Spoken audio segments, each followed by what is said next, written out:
Hello everyone and welcome back to my channel or welcome to my channel. I'm Bird's Eye View Politics, and in this video I'm going to be continuing my coverage of the war in Ukraine. In this video I'm going to be covering the recent anti-war demonstrations after Putin mobilized or partially mobilized Russia, the nuclear threats from Russia towards Ukraine, the international community's reaction, and probably most importantly of all, these anti-war demonstrations.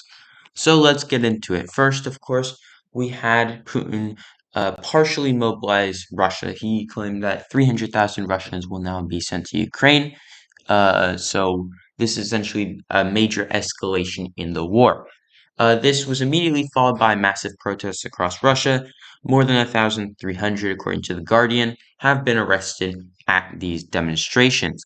If we look at them, we've got major, essentially, quotes from people like the Interior Ministry, where they said that essentially, in quotes, small protests were cut short. And they said that they violated the laws and they were taken to police stations for the investigation to establish their responsibility. Also, we have news now that one-way flights out of Russia were essentially skyrocketing in their pricing, and many Russians are trying to flee to other countries, particularly the Baltic states, Finland, countries in Asia such as China and Mongolia, as well as the Caucasus in countries such as Georgia. So, pretty major news. However, I don't think that popular resistance to Putin is how this war comes to end. Basically, because the Russian people aren't going to be able to overthrow Putin because he currently has the support of the military, a majority of the oligarchs, and of course the police. So, all three of those are majorly important things. We also have news that, of course, Russia has essentially started annexation referendums in 4 regions of Ukraine, mostly in the south and east. We also have, of course, some quotes from the international community.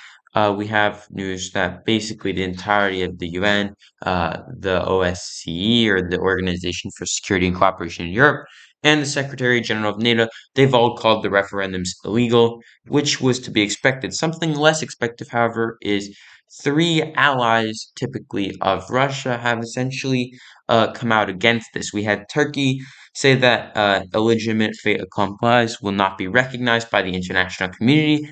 And we also had India expressing support for the sovereignty and territorial integrity of Ukraine, and the Chinese as well. Now, all three of these, they all have their own major issues with breakaway regions. China, of course, has Tibet and the continuing issue with Taiwan.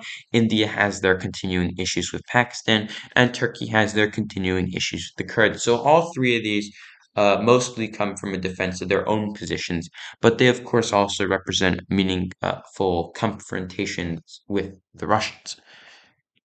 We also have news that essentially Putin has said he could use nukes, and that's kind of always been the case. However, these referendums essentially step up the likelihood that there would be nuclear weapons used.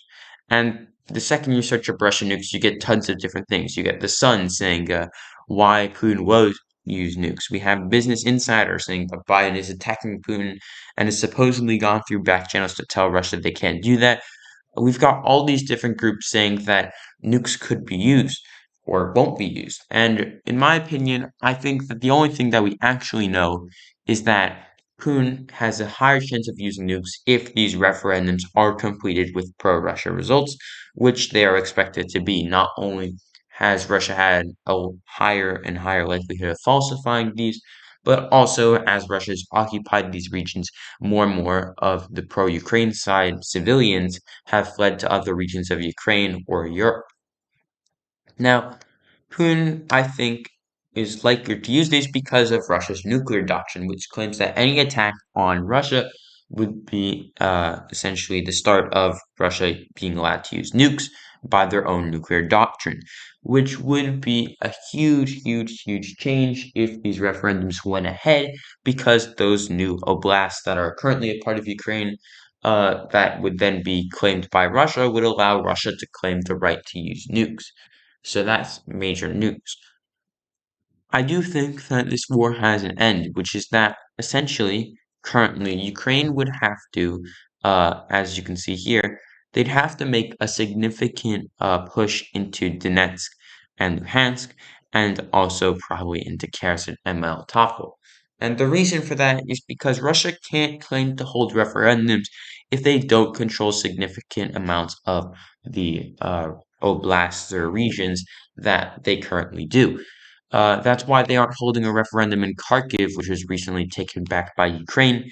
It's because essentially Ukraine had counterattacked and Russia only controls a tiny area of Kharkiv.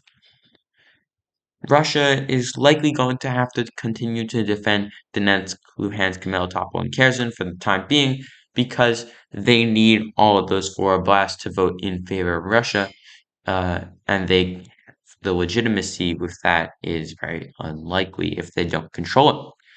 We also have some news that not only have Ukrainian forces pushed to the river now in Kupiansk, but they've also pushed beyond the river, which is pretty important because it means Ukraine will probably try and take the rest of Kharkiv Oblast. We still have some fighting around Lyman, which will, of course, we don't know what will happen there yet. And we also have some more fighting in Kherson, but overall, there's not been much movement anywhere along the front since the Ukrainian advance in Kharkiv. So, thank you for watching and don't forget to like and subscribe. I also have a little website that I would love any of my new viewers to donate to. It's going to go towards resources for very impoverished students in my local area. So, thank you for watching and don't forget to like and subscribe.